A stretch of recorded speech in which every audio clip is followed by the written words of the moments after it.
How's it going, everyone? Welcome back to Pixelated Thoughts. And today, Josh came up with the topic of discussion. So, Josh, take it away, bud. Yeah, I figured today we can talk about microtransactions and their effect on the gaming industry. We touched up on it numerous Ages episodes ago. Yeah. So I Ages think ago. it'd be a good time to kind of dig deeper into it. Well, what about microtransactions, man? What do you think the effect is right now? Right now, Yeah. it's definitely a gotcha kind of thing. People don't want to miss out. And I do have a couple questions that I can ask for us to discuss. Yeah, but I want to know what your just for right now, like what you believe the impact of microtransactions is on the industry. I have my thoughts on it, but I want to get to you. Then we'll jump to Brad's big ass dinosaur head, and then we'll go back to me. I think it can lead to a tremendous imbalance depending on what the microtransaction is providing. Mhm. If it's providing some kind of skill or feature that is usually attainable if you're playing the game regularly. For instance, Overwatch Ramatra, right? Yeah. You got to get the battle pass in order to get Ramatra, and or uh, or you have to get up to level 45 of the free pass to get Ramatra. So for Yeah, those wasn't Kimiko free, right? Kiriko, Or Kiriko, I'm sorry. I I don't think play so. that game, Yes, so. yes, yes. When you installed Overwatch 2, Kiriko was. Okay. And the battle pass is $20, right? I think. I don't I believe remember. it's I believe I think it's it's 10. 10. Yeah, I think it's Yeah, 10. $10 and bucks. I then mean, Yeah. you can there is a $20 version and you get it's like like you jump Yeah, 25, yeah. like almost every other battle pass does. Okay. All right. Brad, what do you got for me, man? What do you think about microtransactions in the industry? How do you think it's affecting gaming? well, it is what it is. Just have to deal with it. Well, I mean, it's inevitable. I felt like it was an inevitable thing to happen, right? Video games started and there was no way to save the game, right? And then memory cards come out and you can save the game, and games were offline, and then they were connected to the internet, and then they started selling DLCs, so you start buying chunks of additional pieces of the game, and those DLCs get broken up into smaller pieces so they can you know sell more pieces quickly to more people. Yep. You know, I I'm not going to say it's just a greed thing from the companies, because the developers are wanting to create their content and get it out, right? And they can't. I'm assuming most companies can't solely rely on just their major releases holistically, right? There needs to be some type of supplemental income to those smaller companies. Obviously, the larger companies like Ubisoft or Sony or whatever, right? They have different. I think they have such a wide variety of products or services that you know to say that they need microtransactions, that's a bit much. But Well, I think in terms of like it's smart business practice. Can be. I mean, monetization right now is probably required due to the cost of development. And I think that it depends on how you monetize. Sometimes it can be predatory, right? We saw what happened with loot boxes that you know, having that incredibly low number, what was it? It was like 0.01% to get like a very rare item in Yeah. some of these games, which is ridiculous. That's like I do Apex think though, Legends. and then you have games that you pretty much it's pay to win. At times, that's NBA 2K, Madden, FIFA. When you have the ultimate teams and stuff like that. I do think though that because of the high cost and the increasing cost, you're gonna have to have like some type of business practice to monetize. Now, I agree with Jack. Like, you don't want to immediately have it be something that's like pay to win, right? Like some of these other like the sports games. Yeah, It's it's huge in unfortunate. sports games. And it does suck when characters are like literally behind a paywall.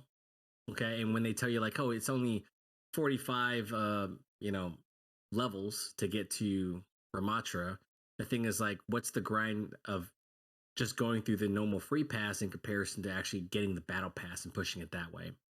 my caveat to all that is that if it's a free to play game, don't care. You want to monetize, you want to put DLC into it, go do your thing. That's completely fine. Because I am literally just playing your game, didn't cost me a goddamn cent, whatever. However, if it's a full content game, or full price game rather, it's like $60 to $70, and you're hiding shit behind a paywall, then I have to question you. Especially like with the cost of some expansions, you know. Yeah. Usually I say like $20 is probably like should be the sweet spot because you're gonna get like 4 to 6 hours sometimes of content. I think The Witcher 3 was probably the one DLC where I was like, 30 to $40 is completely fine because I'm getting like 50 to 60 hours of gameplay. Whereas Right. monetization, it's really just a business practice that's, it was inevitable.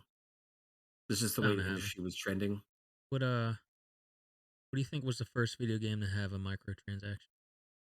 I only Your know this mom. because I researched it earlier. What did you say, Brad?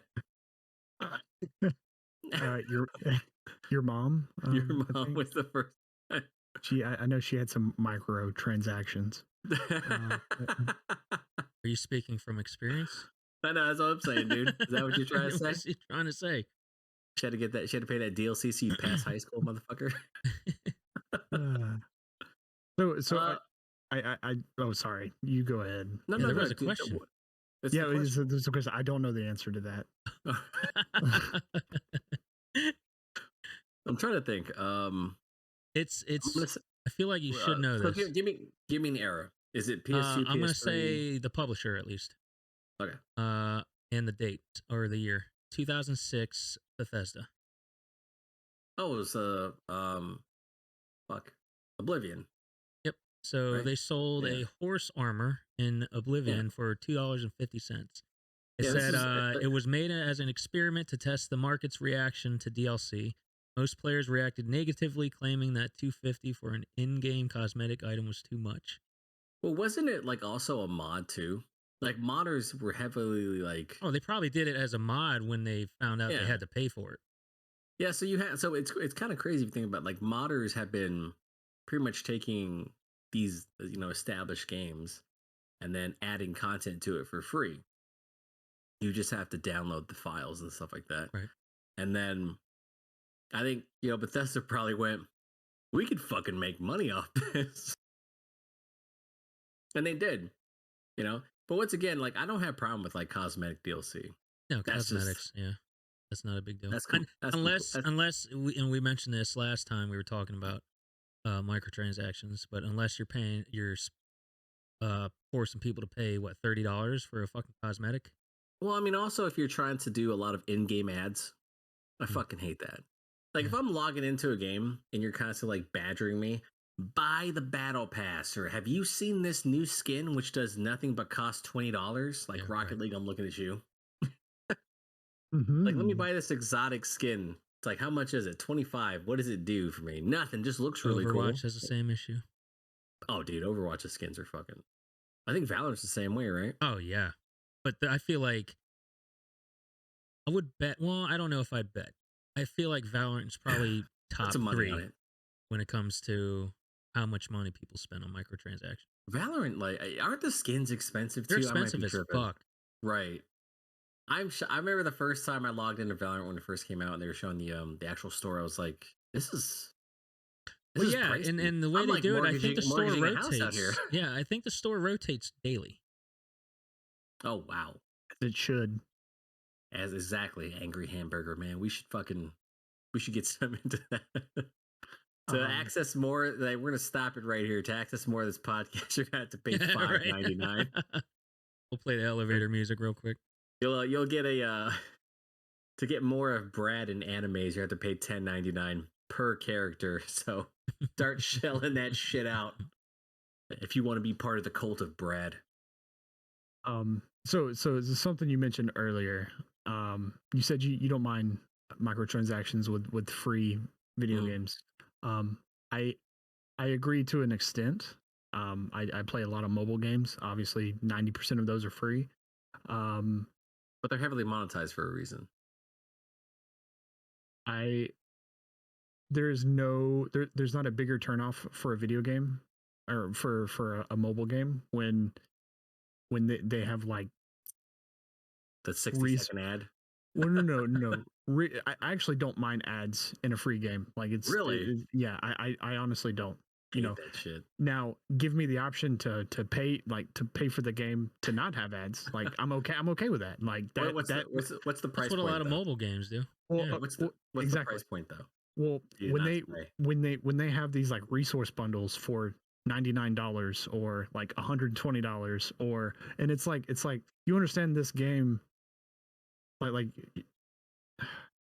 I'm all about value in the sense that like so you're telling me that this resource bundle that I'm going to use in the next 2.5 hours before I hit the next wall, you're saying that this is more valuable than two full AAA titles that thousands of people have worked on over the next 2 years.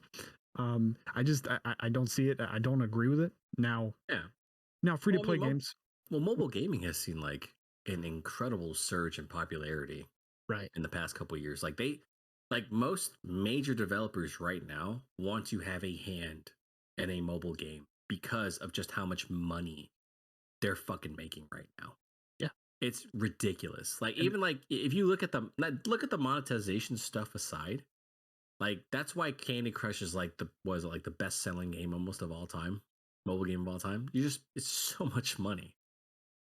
I apologize, Angry Panda. Like continue.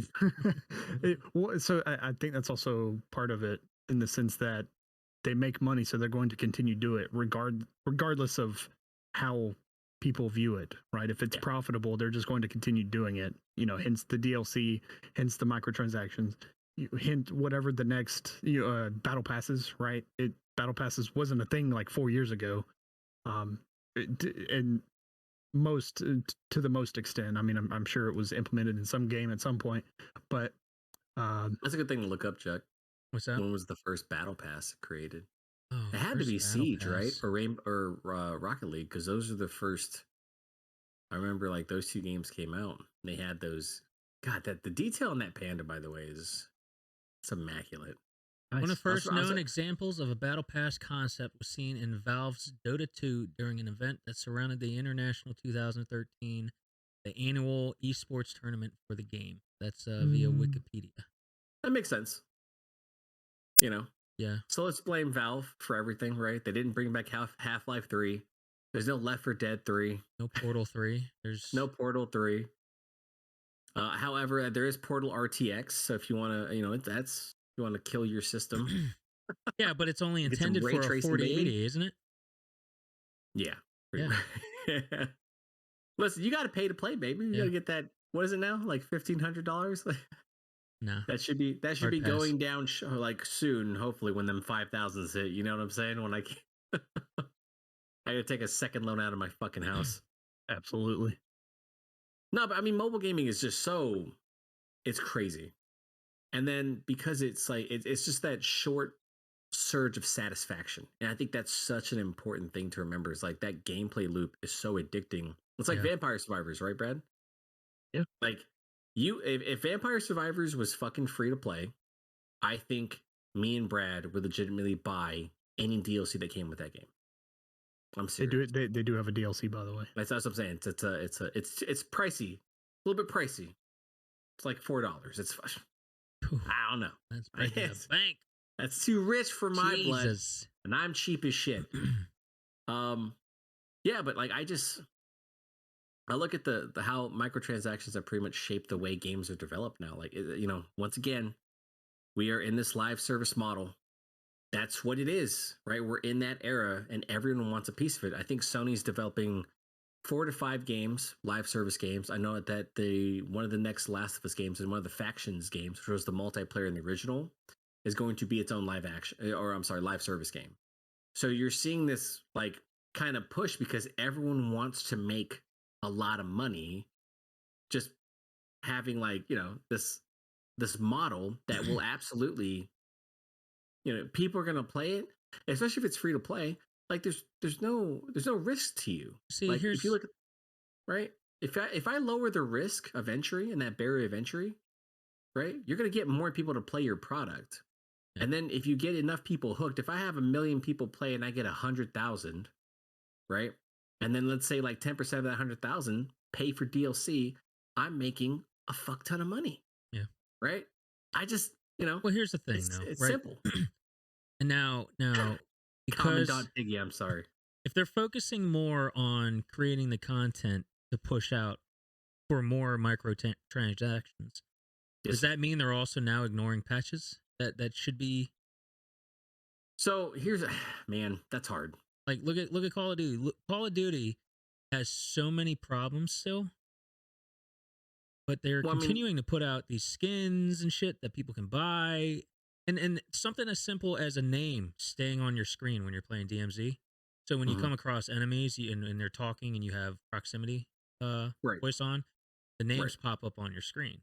Well, right. there's a bug that the name stays there and it continues through until you restart the game completely. I want to say like, I don't think those two are similar. And I don't think they, maybe I could like take a shot at like 2K with the way they do like the NBA games where it Hmm. feels like they don't fix anything, and when they do fix it, they break something, right? Yet they still try to, force you to buy, force you into these like to buy virtual currency type deals. I don't know about Call of Duty, honestly. I mean, you might Well, be that was right. an You might. example, but I I feel mean, you like might. it could be potentially, it could because that may be the cash cow over new gamers. If they're Right. making more money off of the microtransactions than people coming into the game and buying the game new, then I can see why they would do that, but I don't know if that's still the best option. It's just kind of hard for me to say like a developer they're not. I would say attentive enough, to. I mean, because Call of Duty that staff is huge, right? That dev team is massive. So I assume they're probably split in, they probably have some QA team there trying to fix something, but they know that they have to continuously, you know, they're not going to stop development on DLC and certain microtransactions and stuff like that. I don't think so. I think you could say something like Madden, right? People have bitched at Madden fucking forever about how broken that game is, I don't right? understand I why think that game is broken because all they do is just it's like we I mean talked about before they you clone would it. literally yeah, you literally tell yourself it's like it's just cut and paste. Yeah, That's what it is. yeah. Right? You make a couple changes here and there. You church it up a little Names. bit. Yeah, you change Here, here's names. a yeah. Here's a new technique you can do in game, and it's like wasn't that a feature like a couple years ago? Did Yeah, you just bring back something that lazily? right. Yes. Um, but yeah, I mean, no, I mean, I could probably point the finger at some developers and say like you give a fuck about the money more than you do about fixing your Quality. game, Yeah. right? But that's I would say Call of Duty is like I would say it's an example, but at the same time, like that game is there's so much shit going on in that game. There's so many things that need to be fixed, but I would not ever tell a developer like, "Hey, don't stop putting out content." Right? Hmm. Like it just doesn't make sense. But I think like if you have a game that's, you know, fundamentally broken and you are only focused on DLC, then I have a problem with it, Right. right? Like I would have absolutely fucking trashed CD Project Red if they had not fixed Cyberpunk at all Yeah. and then went and pushed out their DLC. Right? I would have been like, "What the fuck are you doing? Why are you pushing to an expansion pass when you know the game's broken?" Is that pig fucking floating? That is awesome. That was a great animation. Um, I'm trying to like. I think for monetization, the conversation should be like, how are developers right now? How are their games actually being like? What are they shaping toward? Are we gearing toward like a quality? Are they looking at quality of the game, or are they looking toward like are they too stretched thin by like taking that scope and then just it keeps branching out because they see like opportunities to make money Yeah. I for DLC. One personally sec. believe. Go ahead. Wait, one sec. One sec. I got this. All right. What do you So, got for me? um, I don't. So all of the avatars are like making me really frowny for some reason. Is I don't was know that why. what you were gonna like bring to the Um, conversation? no. So I was going to talk about Ubisoft. right? There we go. And Hey, don't tell Chris that, man. He got mad at us yesterday. We literally said that. We were like, hey, this episode, we're going to be bringing up Ubisoft getting shit out of him, part 2, baby. And he was like, don't do that. I was like, calm down. I was like, relax. All right. Brad's got this. So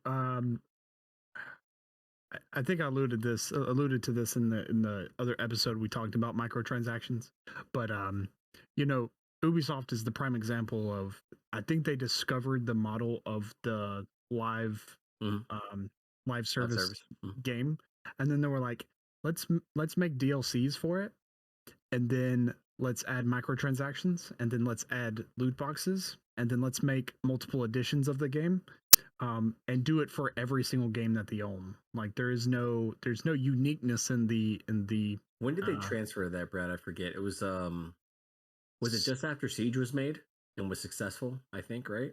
So it was the entire library is live service title. Yeah, so in doing a little bit of research into Ubisoft, after the success of The Division, ooh yeah, they basically like changed their whole philosophy about how they go about games, right? Pretty much all of their games after that point became a, how can we support games long term, right?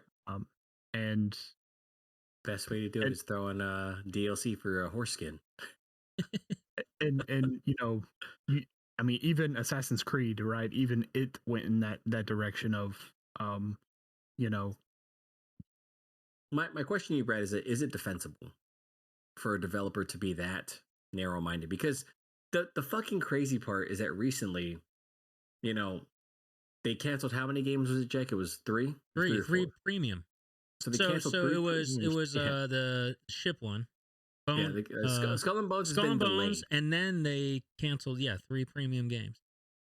So I mean, the question is like they ended up blaming. They were like, oh, but people only want to talk about our mainstream releases. I'm like, that's because your business model, right? Because your immediate thought is every game has to be a live service game.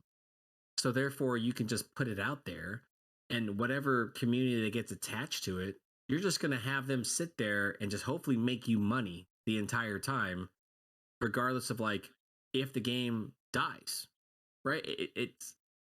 It's such a weird way to look at like your entire library, because essentially you're just killing your own product. And the fact that you tried to turn around and say like, well, they only care about the big games, that's because that's the only games you fucking market heavily. And I think everyone is just getting tired of the fact that you lack that type of diversity. So because you are so focused on the live service model, of course gamers are going to be like, nah, like I don't want it. Like, no offense, because Riders Republic was a good game, but like I think they're in like season 9 or some shit. I didn't even know. You know, they have seasons. Yeah, they have seasons in the game. Like you'd never fucking know. It's like they pretty much were like, oh, The Division was successful, Siege was successful, For Honor. Let's continue with this model on everything. Like Assassin's Creed is a single player title. I should not have to see an XP booster there. Yeah. I don't need something that's going to find me every fucking map in the game, or every treasure. I'm sorry, in the game. It's you have to pay like, what was it, Brad? Like $5, I think. Yeah, I think it was $5 or $6. Like they have like an entire in-game menu. So not only are you getting skins with weapons, you're also getting like an XP booster. You're getting like a fucking treasure finder. It takes away everything that was special about your game. Your whole game, like an Assassin's Creed game, the thing that huge draw is the exploration. That if I see it, I can go there. And you took that away. Like, and then you have Far Cry, which you haven't done really shit with since 4, honestly. They've just kind of kept the same model ever since 3 was successful. And it's like you can buy guns. You can buy like attachments and shit. Like you can literally make the experience easier for yourself. Like to be that tone deaf is insane. And to be like, well, I don't know why shit's bombing out. Like, bro, you've kept Skull and Bones alive for 10 years. 10. And I know it's because you guys dealt with the country of Singapore, and pretty much they helped with that. They're helping with that game. And they're like, you have to release it. you can't just fucking say no to us. You have to release Skull and Bones. And that's why it's not free to play when it should be, right? That game screams it.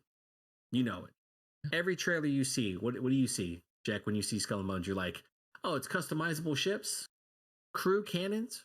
Mm-hmm. How much is it going to cost to do that? Right. I'm paying $60, or if I pay, what's it, Brad, the extra platinum edition? Yeah. I'm paying $100 for it to get Now, I know 3 you days. gotta It's like, buy. Well, I was know it 3 days early access? Right. So Sea of Thieves, do you have to pay for any cosmetics in that? Yeah. I mean, but here's the thing: it's on Game Pass. So that's free on there. Yeah, yeah. Yeah. If I have a live service game on Game Pass, oh, I'm paying for the subscription. Yeah. I don't think there are any. Yeah, I'm not sure. I'm not sure. It's been a while since I played it. But even if there is, like, I can justify that pretty Right. easily. Yeah, yeah, yeah. Right. I can't So justify. are they what Ubisoft full does. pricing this game when it comes out? Skull and Bones? Yes. Ugh. If it like, I think what did they say? They said the beta is going to come out soon, supposedly. And then they were like, yeah, Skull and Bones will release in 2023, 2024. How long has it been in development? 10 years now. It's gonna be, the graphics already way outdated. No. They've updated. Oh, the have they been? visuals. Oh, okay. Yeah, absolutely. They've put so much money into getting this game out. And here's the other tragic thing. Ubisoft is actually, they're known for like the live service model. They're also known for like pretty much not killing games, which is funny because they killed 3 games, you know? Yeah. But with there's a game out there called Beyond Good and Evil 2. And that game's been in development 8 years now ish. And they're pretty much radio silent on it. And they said that, oh, the game's still in development, which honestly, at this point, what are you going to do to monetize that game? Yeah. Because I know you have to make money back. You can't just put something out. Like, regular dev cycles are what? Between 3 to 6 years, or 3 to 5 years, rather. You're 8 years in. You've probably grown the team multiple times. Like, Yeah, what the I fuck feel are we like at doing, that Ubisoft? point you're just constantly playing catch up. That's what it is, brother. And that's what I'm saying. Like, when you've, I mean, Ubisoft, it's, and you know, Brad, I knew we were going to talk about it, but you'd have to know, right? Like, you get shit on constantly, even when other developers have taken, like, you know, flack for something. Like when EA was taking shit for their predatory microtransactions, right, with the loot boxes and Star Wars Battlefront 2. Somehow Ubisoft turned around and said, "Hey, fucking hold on, bring that back over here, boys. Let me tell you how shitty my company is." And they wonder why they get trashed. Right. I think we brought this up in another episode. Like, I think, Josh, we talked about this. We think that they're trying to set themselves up to be bought out. Possibly. Right? I mean, can you really justify fucking up that confidently and that consistently to not want to get bought out? Yeah, I mean, if you let go of 3 games, that's 3 games you no longer are responsible for. Jesus, man. How much did that cost you? Like, what part of production were they in? Well, here's the thing. Have they actually started it? Exactly. And not only that, like, I mean, you're talking about premier, like, what do you mean by premier titles? Right. You know? Right. Yeah. So now they gave I'm assuming nothing to go Ubisoft along is, with that.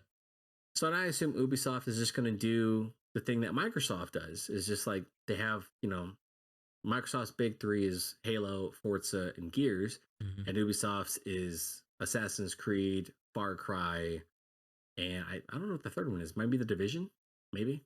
I don't know, but Probably. The Division's in like year 5, or maybe Siege, something. You know, but I can't think of one game that they have right now. Maybe Child of Light, but that was like like kind of like a really short RPG. That's not a live service title. Right. And that's mind blowing. Like, and they'll support it till I mean, I give them credit because they'll support it till it dies. Yeah. Absolutely. Look at For Honor. I'm shocked that For Honor's still around. We're like year 7 or something like that. One of the questions I also had was, let's see, What percentage of video game revenue is microtransactions? What do y'all think? Oh man, Like all of it. I want to say like 30%. That's actually a really good guess. So, based on frontofficesports.com, they state that EA reported that games they have that use microtransactions represented 29% of the total net revenue during the fiscal year of 2021. Fucking good with it. I mean, that seems about accurate, right? Yeah. Uh, You I'm, rely I'm, on what's up, I'm, Brad? I'm trying to think EA though. Like what? Madden, dude. Yeah, all their Battlefield. sports games. Yeah. Oh yeah, that makes sense. Yeah. Yeah. And I didn't think I I didn't don't want to think hear the about word Battlefield for a while. I didn't think about Battlefield. all the card packs and all of the sports games because I have actively ignored all of them in every game ever. So Yeah, like Madden, NHL, they all have like an ultimate team. Yeah. And they're all, I want to say like $10 per, Probably. right? Probably. But here's the thing: you can be successful with the live service model as long as your entire catalog isn't live service, right? As long as you have some type of diversity. And we're talking short games, long games, whatever, however you want to describe it. Like that's completely fine.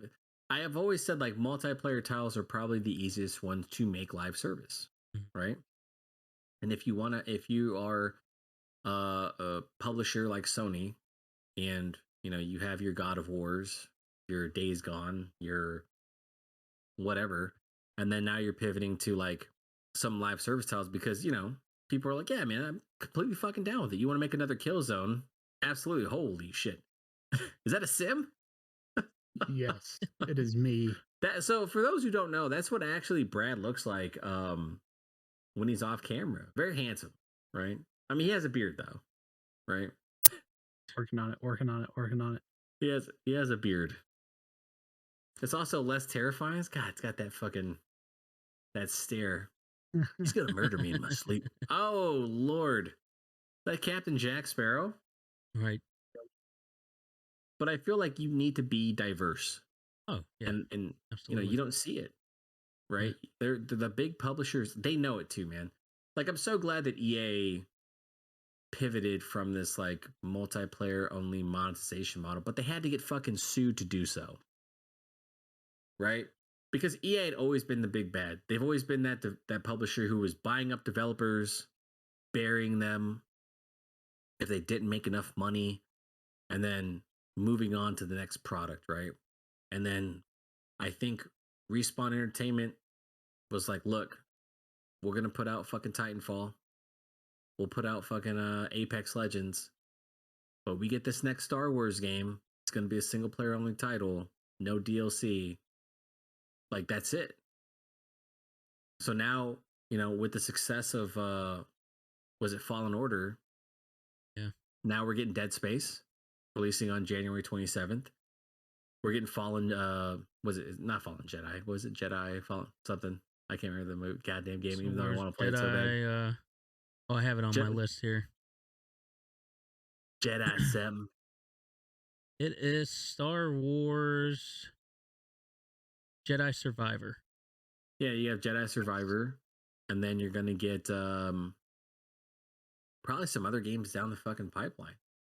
And like once again, there's that balance, right? That's needed so that not everyone believes that you're just this money hungry fucking studio or this publisher. You know, I've always found it weird that these massive publishers just kill their own image. Has anyone thought that was fucking crazy? Like they do it easily, and they do it like so willingly. Because they don't care. There's You people think that are. Yeah, it's because people. I feel like the major ones that are doing it have so much backing from some of their diehard loyal fans that it doesn't matter what they do. I have a question for all of you.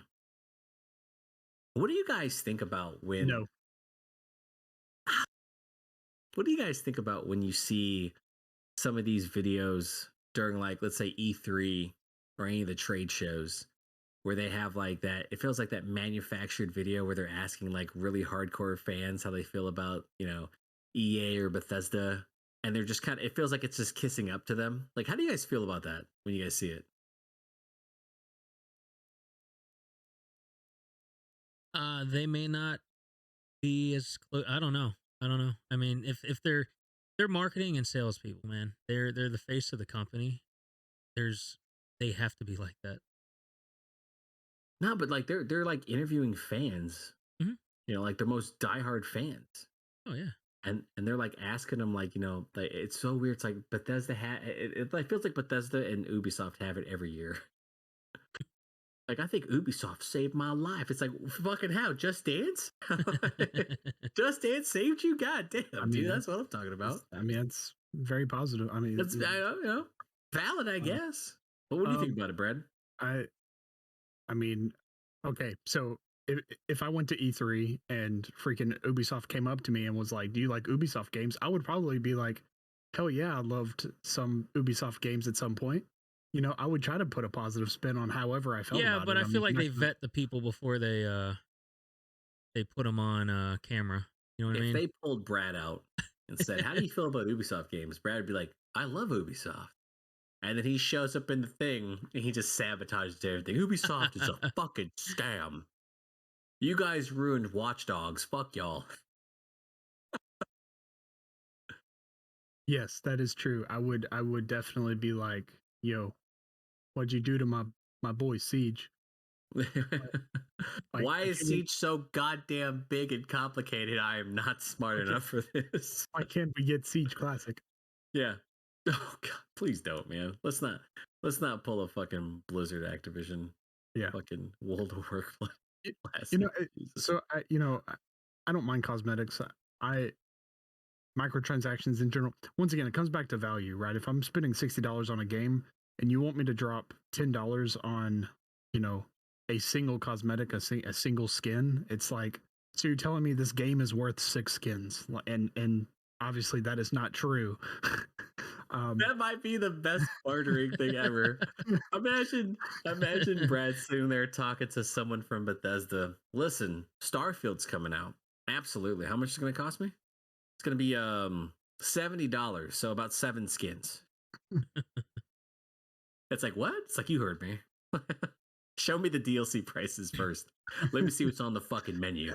um, I, I remember the first time I was kind of blown away by DLCs, and it was Fallout 4. Oh yeah. Their season pass, I guess which was also another stepping stone of like the evolution of DLC and microtransaction. So I gotta go. But When you're done, sorry. yeah, so Can you not interrupt him, Jack? the Yeah, I'm the gonna season respect the dragon yeah for now. the season pass was $60, Right. and now granted, I Oh mean, shit, yeah, that was expensive. I forgot yeah, about that. yeah, it was the price of the game, and I'm totally down for it. Just make it worth $60, and I think they did a fairly decent job with it. I loved Nuka World and the faraway island thing. I don't remember that. Yeah, I don't remember that either. Yeah, there's 3 or 4 DLCs. And $60 is steep, but it's like at least they brought some sizable content to it. Exactly. I mean, you're literally getting the base game again, Right. right? Just expanding the world. That's completely fine. Completely acceptable. Yep. So Josh, what do So you have? so you know You how rudely Steam interrupted him. has workshops, right? Yeah. So what if you gave, especially if it's a resource thing, right? Mhm. What if you gave these people the opportunity to use the workshop to create these uh, DLCs or additions you can add to a game, and then Focus. allow them to attach a microtransaction fee to it. Man. Oh, if I was wait, like the free If you were the workshop? well, yeah, If I was the creator yes. of something and like I to put it in game, I'd have to have people pay for it. That defeats the purpose of modding, right? Like I'm not trying to charge Oh, you hold for on, that. hold on. There's modders out there, especially on Yeah. like the GTA modders. They charge sometimes. Like there's the guy that does I forgot the name. It's been a while since I RP'd. But he charges $5 on his I forgot the service. Patreon. Patreon. Thank you. He charges $5 to get access to his mods. Right. And $5 ain't shit to people, right? But if True. you take that and this guy's probably just a guy that he's amateur modder, or Mhm. maybe he does it on the side. But he's probably making a shit ton of money being able to do that, but also providing some quality work to a game that needed it. I mean, Yeah. I think that's okay because what he's doing is substantial content, Yeah. right? So I don't think for what modders do, right? Like the mods that are out there, right? There are like complete conversion mods. There are mods that absolutely rework a game entirely. Yeah, I'm I not mean, talking like that. I'm talking more like if people went that route, but instead of reworking a game, maybe creating well, yeah, items that are available right, in the right. store. So, Ooh. so Fallout tried that, and Oh, it I didn't know that. and they did the community. I don't think it was called a community workshop, Mhm. but they tried to make the mods, and it like huge blowback, and they pretty much scrapped it all. But it's What was the cause of the downfall? um the internet. People don't like paying for Yeah. Gosh darn extra items. interwebs. So Back it's in my so day. like once again, someone creates something, right? I have absolutely no issue with paying for it. Yeah. But it's once again, it comes back to a value thing. It so with like Nexus mods, right? I would definitely be down to dropping some money for some of these mods that I use. I mean, I've downloaded hundreds of mods from there. Mhm. And it's cool. I guess in the spirit, the mod should be free, but it's once again, it's like I never should expect anyone to give me something for free, you know, No. just from the kindness of their hearts, because they did put effort into it. They Yeah, I mean, I took their time. I agree with that. I think some mod. I mean, because I've stated it multiple times. Every time I see like a mod for like Skyrim or even Fallout 4, you're right. It was like the community workshop. They greatly enhanced the experience of the game. Mhm. You know, And, so and I maybe think it. that'll allow these developers to focus more on the quality side versus some I of mean, but then it these. also then it's like what was the beef recently where someone's like, oh, so you're letting the community has to fix your game, has to fix your fuck ups. You can't have it all, man. Like I know I you're understand either gonna that. get quality or in this But the thing world is, now. here's this thing, because we're essentially at this point where games have to have patches Mhm. to get better, right? Is it fair to the community that they have to work to fix the mistakes of the developers, knowing that I'm paying full price $70 to correct some of the shit that you didn't fucking do? I mean, in The Witcher 3, by the way, in the most updated one, that graphics engine mod, that Mhm. new that was a modder, by the way. Like the updated graphics engine, Yeah. that's from like modders. Right. They did that, and obviously, they paid them well, okay, but I think it's kind of like, listen, if I'm like, it's like a lot of Bethesda games, right? They always come out buggy and glitchy, and they always feel half finished sometimes, and they always feel somewhat half baked. And then the community comes around, and they're developing mods that just completely change the way a game is played. Okay, so I I will rebuttal with something. You can say I Um, can issue a rebuttal, man. Goddamn. I'm okay. Okay, so I'm going to challenge your logic there. Okay. No, um, I believe there is a difference between I'm doing air quotes even though you can't see me. Mhm. You know, fixing the game versus changing a mechanic that you don't like.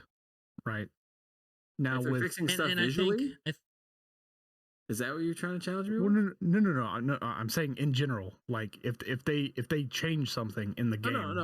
no. I'm not arguing against that. But I'm talking like we have seen where games are being fixed by the community It, on behalf of a developer. right. But I'm not talking full repairs either though. I'm talking just straight up No, items that can I'm talking be but I'm talking toward Brad, like Oh, when yeah, yeah. when yeah, Brad yeah. had brought Yeah. that up. Stick with me here, Josh. Go. Well, Be y'all on ain't my sticking side. with me. Be on We're my talking side. about We have to attack the microtransactions. dragon. No, but I think like if the community develops something and they, if they can get it in the game, absolutely. Yeah. I'll pay for it. If it, serves a certain purpose, that'd be kind of cool. If you feel like there was something that's missing, like let's say like it's a fantasy game, there's like a certain sword that gets constantly talked about in the lore and someone in the community makes that fucking sword, like absolutely go ahead and put that bitch in. Right.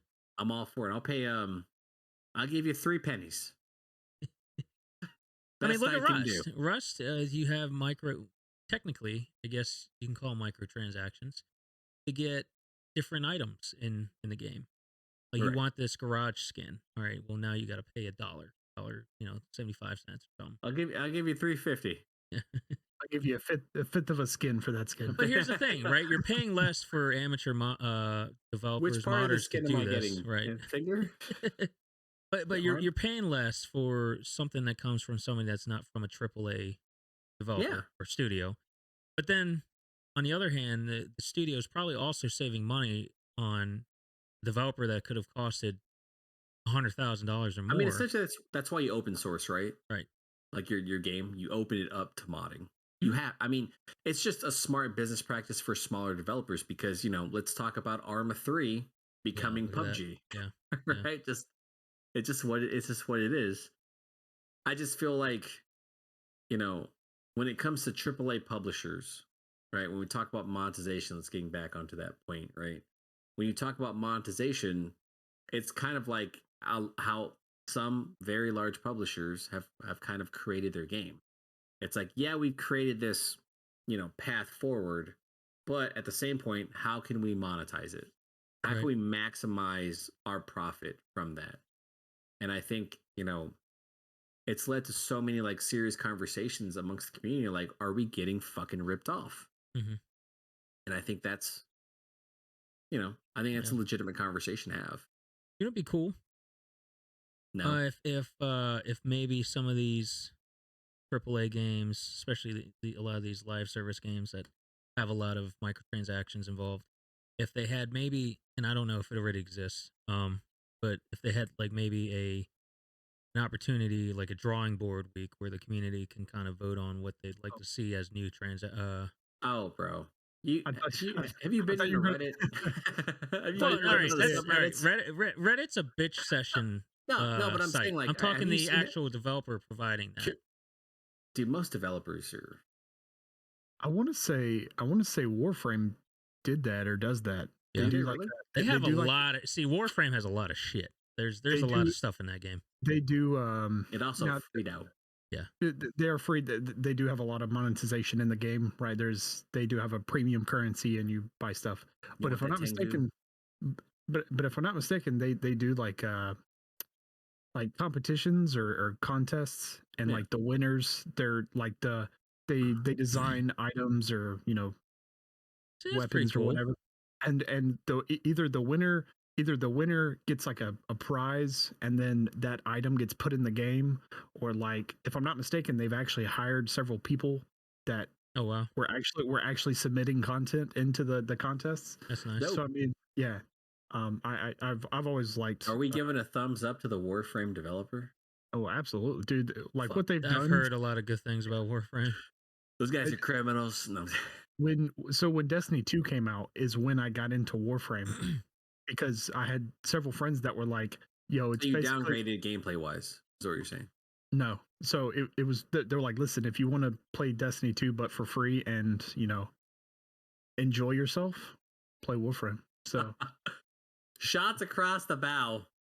It's like, hey man, you guys like that Destiny 2 stuff by Bungie? Yeah, you like that Warframe better, baby boy. I mean, it definitely does have that free to play feel to it. There are some loose mechanics. Well, it's kind of some, hey, you should probably buy something, to progress a bit easier.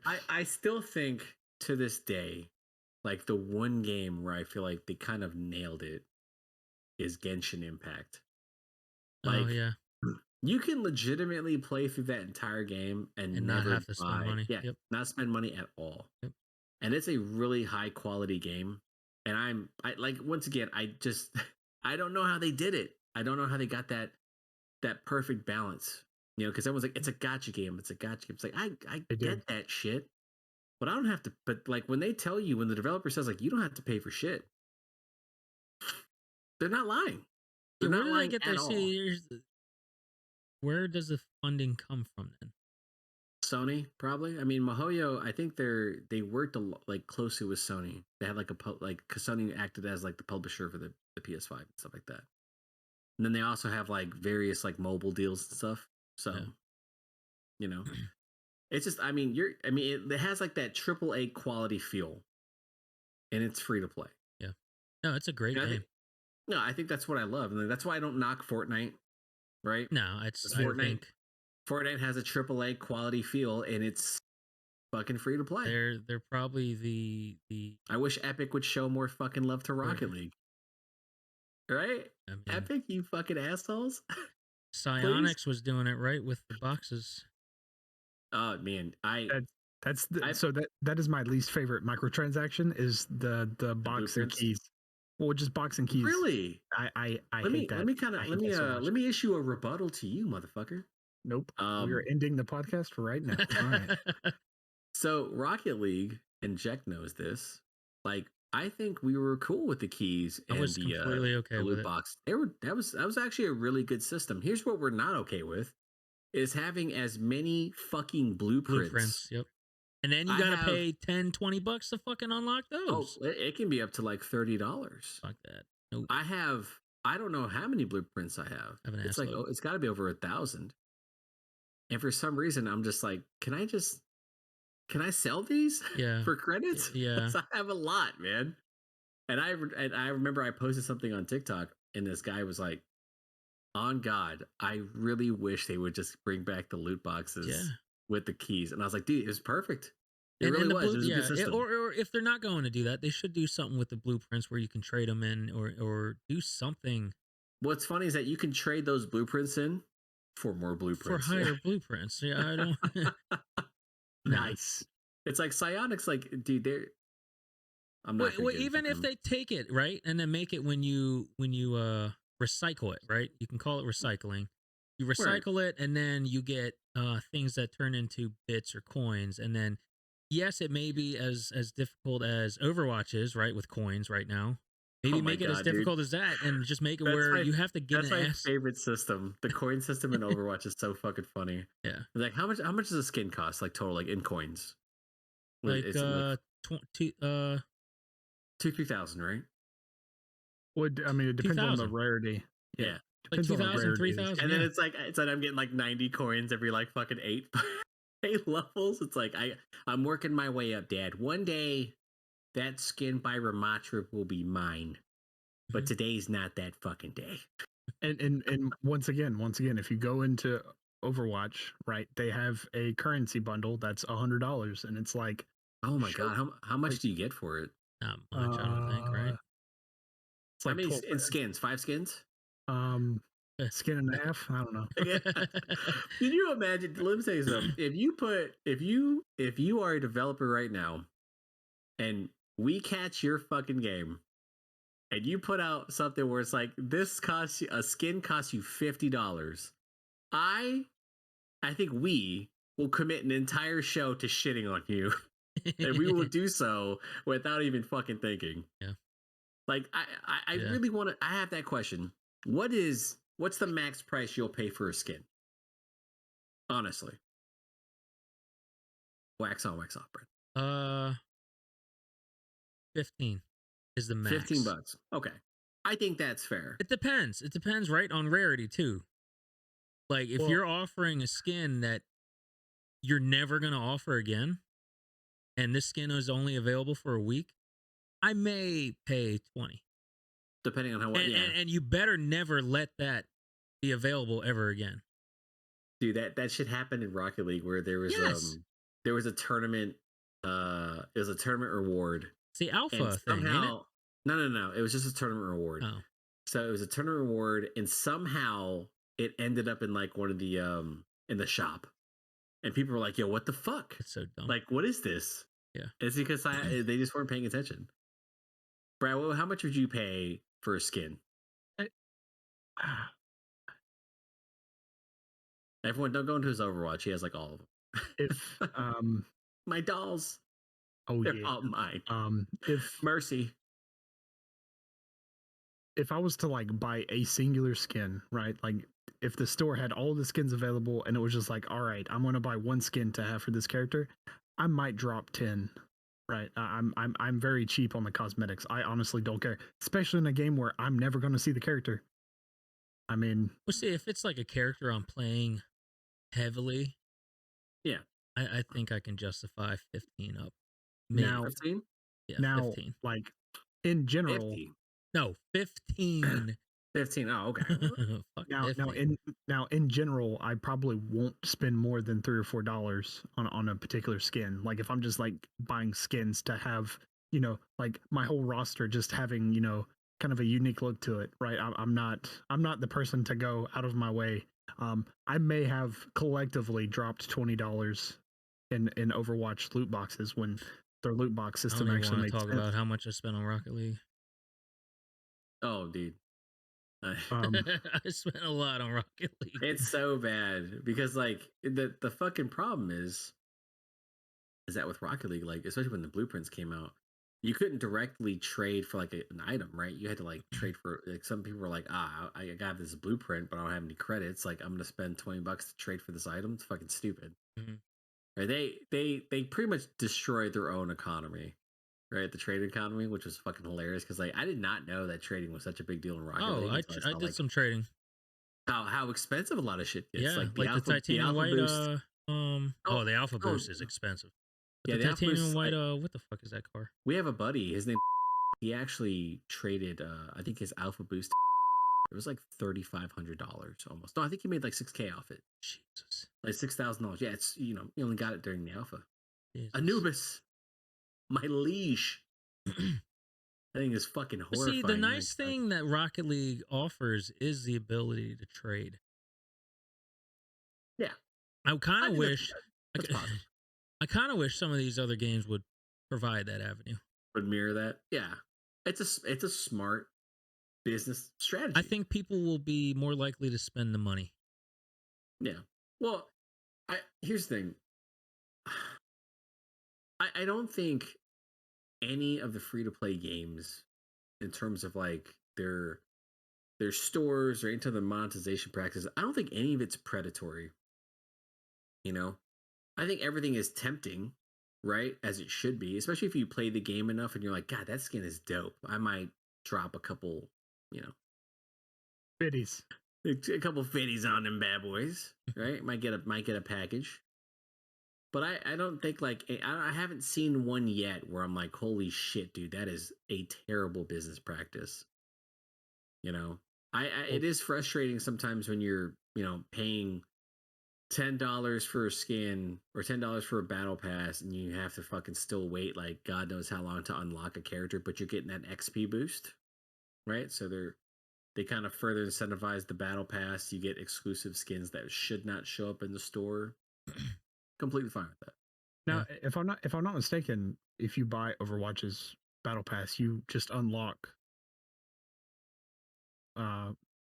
Ramadan or whatever his Dude, name I is. can't Ramatra. I cannot look at Anubis, bro, because like the way his jaw moves when Brad talks is so goofy. You It's do, like pounding over. yes, you do unlock Ramatra. Yeah.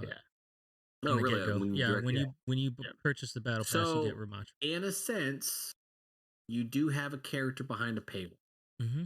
but you can also Earn 'em not pay for it, through and you can earn through a them. grind. Right? Yeah, and once again, dude, sometimes that grind is not. It's not fun, man. Unless you No. like are deeply invested into the game, No. it's just not fun to grind that much, dude. Yeah. I think there's a big problem with like Apex too, where people are pissed off right now because they said Apex like is the hardest one to ever. And Dead oh by god, Daylight's pretty up there too. well what they're saying right now with Apex is that from what I've seen is that people are pissed off that like there's more of an emphasis on trying to like monetize for skins and stuff rather than fixing certain things in the game, like at least Good. balancing, right? Right. Dead by Daylight, I wouldn't. My God, What's what? wrong with his face? Why is his face like that? What the Oh my God, heck? Why? that is fucking horrifying. Like you got a little ear twitching. well, For Dead so by Daylight, Josh, like what is what's the how hard what are we talking about here? How difficult is it? Um, I feel like you have to play constantly daily to get to. I think it's 80 or 90 levels. Do you think that's enough, by the way, in a season, especially considering like how often some people play? Like 80, If 90 if you levels is not a provide a lot, dude. mechanism to allow people to achieve that, Oh, dude, I think it's fine. right. Fortnite Is there anything provides you that past those? opportunity to do that easily. Not easily, Is there but go ahead. is there anything past those 80 levels, or is it just like you hit it and that's it? Because with Rocket Um, League, they just consistently give you like variations of the skin. yeah. So Overwatch, you get name tags. Um, at every milestone past that. nice. Um, yeah, which is nothing. I don't remember. Big I don't money know. I've spender. never been. I've never completed a Dead by Daylight battle It's pass. frustrating, right? When you think about it. Yeah. Now Call of I Duty, I was able to finish that. And I and kind of like the way Call of Duty's battle passes mhm, kind of where you kind of pick and choose. I think that's pretty cool. yeah, and I think Not that's great, stupid. especially if you don't know if you're ever gonna actually have the time to finish it. Brad, what did you say? Shiba Inu, Brad? I said that's kind of stupid. That's kind of stupid. Why is it kind of stupid? So I just want to unlock things, right? I don't want to have to pick and I don't have to think about what I'm trying to unlock. I just want to unlock it. But I mean, it gives people options, you know? Well, sometimes too many options is a bad thing. Why is it a bad thing?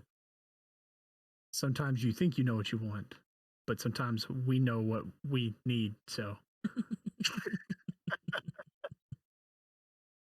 I fucking hate this man. I cannot emphasize that. I now, say that every episode, but my now God. I will say with Call of Duty's Battle Pass, Right. the fact that they give you the currency back. So if you spend Yeah. Yes. Yep. if you spend That the is $10 fucking awesome. Yep. into Fortnite does the same. yeah, Rocket League does too. I don't care about Fortnite. We don't talk about Fortnite here, because they're an evil corporation. So Fortnite is uh, probably the game that established a What did Epic do to you, bro? well-run battle pass system. Correct. they ruined Fortnite. I loved me some No, zombie. they didn't ruin Fortnite. It- You just like the fucking You save I the still did. have world that mode. I game. did. You can still Yeah, play yeah, that game. Yes, yeah. you can.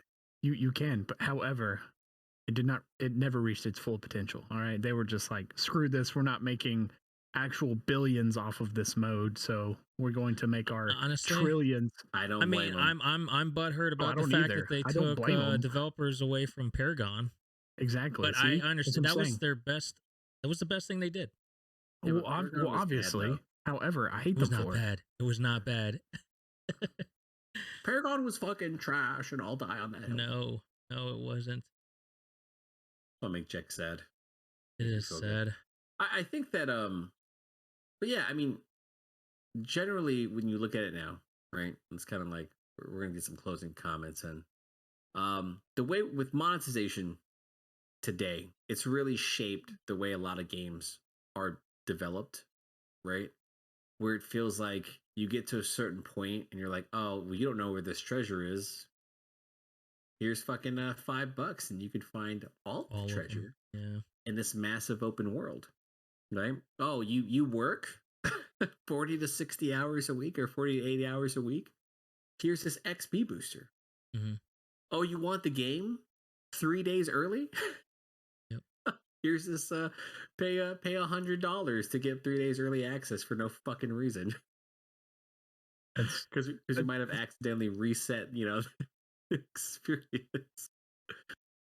But it feels like I think like my ire is more toward AAA developers and publishers rather Yeah. than smaller independent developers. Yep. I think if you need to, I do not see maximizing your profit as an issue. But as long as you're not as long as you're not being shady, as long as you're being transparent, as long as it's being communicated as to why you're doing it. Because I think that if you want to maintain a community and have some type of sustainability with your game in the long term, like you need to be open and honest. And I feel like every developer and every publisher, they have this issue where they fucking completely drop that. And I don't know why, Jack. Like, you know what I'm saying? Like this is the age of social media. everybody keeps receipts. Yeah. So the moment you fuck up, like I'm gonna know. Like Well, I just I want you think to that's admit what it. keeps some of these companies from being transparent is because the fact that when they are, it's out there, it's there forever, Yeah. and they can't ever go back on that. So now they're hesitant and apprehensive on doing that because they And know the minute that they fuck up because of but one that thing they said. but that is the fucking at the core of product development Oh, and of course. I mean, like I'm not you know what I'm condoning saying? it. Like product development and customer service, that's hand in hand. You're Mhm. providing a service to the community. I think. Like once you're it's a public product. Yeah. You're open to that. Yep. You have to be open to that. And the Oh yeah. fact that most Yep. developers aren't is like stunning. Well, Like I think the I internet I scares them. fucking I'm telling you right now, when CDPR got fucking called out for Cyberpunk and they were like they kept trying to pivot constantly with like their message about like how they wanted to apologize and they were like blaming gamers like you guys had too high of expectations and all that stuff like that. I was like, come on, man. And then they eventually, it was like recently, they were like, yeah, that all of that was justified. Every criticism that they took against us was completely valid. I'm like, Yeah. if you guys would have done that at the beginning, no one would have said anything, right? Yeah. If like EA and Ubisoft were just upfront and honest with what they were doing, like, dude, no one's going to say anything to you guys. We're all going to be disappointed that you're pushing toward a live service model and being, you know, pushing toward like that heavy monetization model. But it's going to be understandable because I think a lot of gamers understand game development is very costly. And as we go on, it's going to be that cost is going to increase exponentially. We're completely fine with that. But when you lie and then you're like, oopsie, you guys caught us. Mhm. Yeah. Right. It happens all the time. But I think indie developers, like I give them so much leeway. I really do. Mm-hmm. I'm like, look, man, you got a small team of like what 10 to 50. You know, everyone fucks up, but you have a social media manager just next time. Like, you know, because you can see it every time you go into a subreddit. People are so positive with them. Yeah. They're so nice to them. Yeah. Good. You know, and they should be, and they should be, right? Imagine if Jack moved, right? Imagine if that developer Brad, like straight up, was like putting out DLC, but they fucked up. Like, I think Brad would give him like leeway because they're like, that's like 3 guys, 3 to 4 people, right? No. I hope they see this podcast Yeah. and just be like, "What the fuck, dude? Well, yeah. I mean, Delete his access to the game." yeah, that's valid. I mean, I would do that to myself. I would delete my access to any video game that I criticized. So Is that because I don't right? want to play it. That's harsh as shell, Mike. That would be brutal. So what we've learned obviously is that developers out there do not ever send Brad a review code because he will trash it. Well, no. If I like it, I'll say good things about it. But if I don't like it, What's the cost, Brad? What is it going to cost for me or for a developer to get a good review out of you? How much is it going to cost? 7 skins. 2 How many cats skins are we and a talking? ferret. And A cat and a ferret? Jesus. What type of cat are we talking here? Not All of gonna, them. what's all of them? Jeez. Oh my gosh. This is a good topic. Yeah, A lot of yeah. I shit mean, talking. yeah. I mean, that is true. I didn't. I restrained myself with Ubisoft because I don't want like a cease and desist to happen or anything. I'm not gonna do it, But man. I somehow have been like a part of multiple playtests with them, and I have criticized every game that they brought, like Ghost Recon Breakpoint. I trashed it because the you would. technical test, the alpha and the beta were all the same, and I was like, this game is gonna flop when it releases, and it did. Everyone called it too. We're like, yeah, so they didn't change anything, you know. Looked really nice, but then they had like the level gatekeeping and they didn't have like AI teammates. It was just a fucking mess, man. I'm surprised we didn't have to pay for that. $10 to unlock your AI teammates. I mean, you joke. There's probably gonna be some dumb shit out there one day. I don't joke, Brad. Or I don't joke, Josh. I don't joke about Ubisoft. Ask Brad. That is true. I do Chris joke is gonna about. listen to this episode and he's gonna fucking throw a fit. Well, He's you gonna can get like over hit it. me and Brad and be like, "How dare you guys talk about someone else?" I'm No, like, I can't talk about Capcom because Capcom fucking does great things with Monster Hunter, right? They like Monster Hunter Rise has like the Sunbreak expansion, $30. I'm getting an extra 60 hours of gameplay, and then they have their DLC, and it's not like invasive ads all the time, which I think is right? all free on Game Pass, Fucking yeah. I even the mean, DLC. I don't know if Sunbreak will be free. Mm. That's how a lot of like you get the game on Game Pass, and then like the expansion you'll have to pay for it. But I think they give you like a discount, right? I can't criticize many other publishers, but like I can fucking point a gun at goddamn Ubisoft and EA, right? Just for shitty business practices. I think EA is on their reclamation, right, project, right? They're in that redemption arc right now in the anime. And then EA is like, nah. Skull and Bones 2023, 2024. Woot Let's woot. put out the most vague date, Jack. Let's go early 2023, 24. It's like, wait, Oh yeah. what is that? Are we closer? They're giving Are we themselves an entire year. dude, maybe longer. We don't know. Yeah, who knows? Could be the All next right. Duke Nukem. Oh, God, please no. I mean, I can't criticize Nintendo because Fire Emblem Engage is really fun, by the way, for anyone who wants to play it. It's not Three Houses, unfortunately. Like Three Houses was amazing. Engage is kind of like it's a good follow up. It's not like as deep. So let's get some closing thoughts. We're gonna start with Josh. Josh, you created the topic. Good topic for today, buddy. And then we'll go to Goat Brad, and then I'll just close the podcast. Yeah, I mean, I can appreciate the microtransactions to a certain extent. Um, as long as Give there's me, a balance, right? There's like don't charge full ass $70 and then tell me I gotta pay. It's similar to what Brad was saying. Don't I tell me gotta I pay gotta money pay for $10, $20 for a fucking skin. I gotta pay money for jiggle physics. I Right, mean, right. it's not fair. Um, and I think I don't think they're ever gonna solve the issue with things like the sports games where it No, creates a complete imbalance. Like there's always gonna be people but supporting you, that, I so mean, they're always gonna make it available. realistically, you're right. There's no way, right? And here's my Like problem with that, right? All right, say now all the top people have all the coins or whatever to have all the top players on their teams. So at that point now you're back at zero technically because everybody's on the same level playing field. everyone's on the same level, and they spent like hundreds of dollars, thousands of dollars. Yeah. I think like one of the beef was like with FIFA, especially with the Ultimate Team. Some kids spent like you could spend upwards of like 16K to get like the best players in FIFA, and I assume it's the same thing with Madden, right? And if NBA Live was still a thing, it'd be the same thing there. It's ridiculous. Like it really does feel like. I mean, because you're paying $10 to $100 for RNG and hoping you get something worthwhile. Mm-hmm.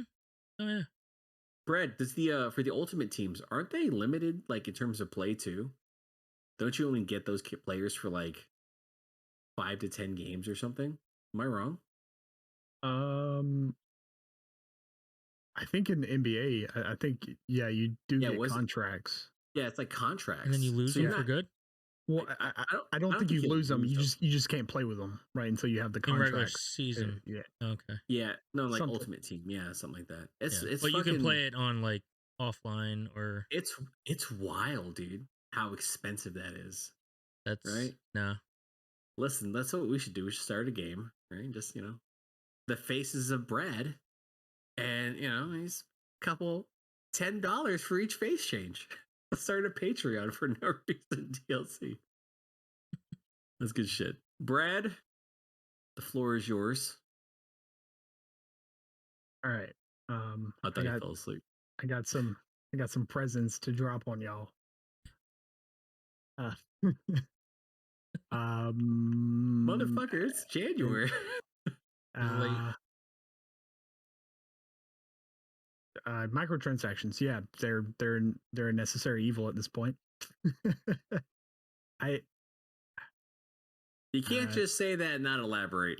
Well, you know, was I mean, companies are going to make money, so it's something that has been discovered and that works, right? They make money from microtransactions, so they're going to exist, right? Some of them implemented better than others, as far as like.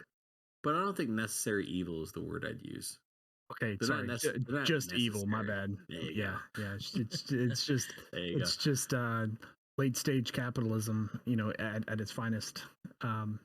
Look at Brad dropping Which some weird business knowledge. That's shocking. which I'm all for. I mean, really, I'm all for some great capitalist. You're fucking rambling. We're moving on. This is why I can't give Brad like the goddamn floor at the end. All right, so yeah, I mean, I echo everything fucking Jack said. Like, there's, you know, it's acceptable at some point. It's acceptable to a point as long as it's not predatory.